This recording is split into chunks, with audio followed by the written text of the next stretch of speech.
Olá, aqui é o Maurício do canal Tá Na Hora.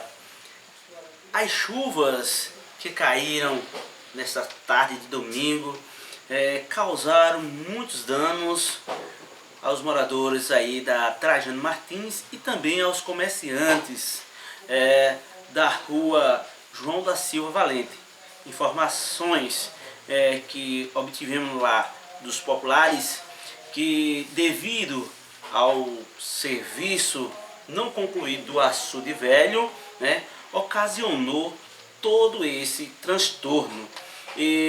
Estivemos no local e a população quer uma posição aí do Poder Executivo, do senhor prefeito e também aí do secretário de Infraestrutura, para que possa prestar aí sua solidariedade às pessoas que perderam lá seus bens, e também para que eles possam lhe dar uma posição como vai ficar toda essa situação.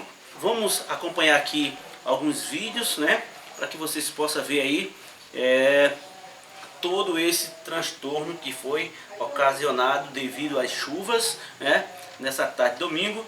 E eu quero agradecer aí a quem cedeu aí essas imagens para a gente poder colocar aqui em nosso vídeo, que possa aí também esclarecer e levar aí para toda a população que nos acompanha os nossos serviços do Tá Na Hora.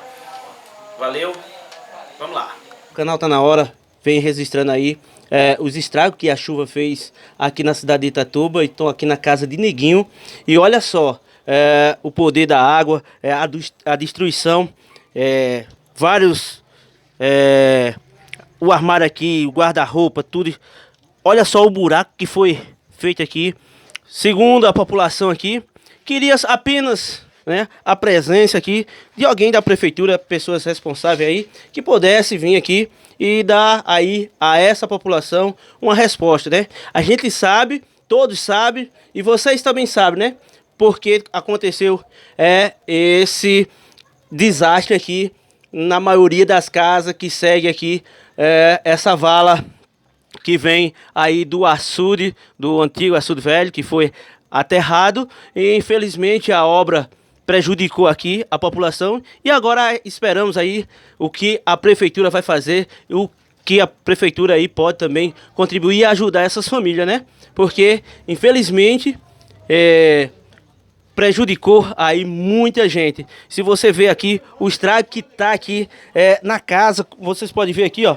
Olha só aonde chegou aqui o nível da água dentro da casa, quase 1 metro. Então é isso aí. Vamos mostrar mais aqui para vocês em primeira mão. Isso aqui é a garagem do cara. Muita lama, tudo isso vindo aí proveniente aí desse temporal, desse esgoto que infelizmente inundou as casas aqui da população de Itatuba. Como vocês podem ver, imagens que foram nos enviadas aí pelos internautas, vendo aí a rua Trajano Martins e também a Feliciana Vital de Andrade sendo inundada. Também contamos com as solidariedades das pessoas contribuindo aí, ajudando, recuperando coisas em que a água estava levando embora. E você vê até que pessoas se arriscam chegando aí perto do canal que está com a água bastante violenta e tentando dar a sua contribuição. Até o nosso próximo vídeo.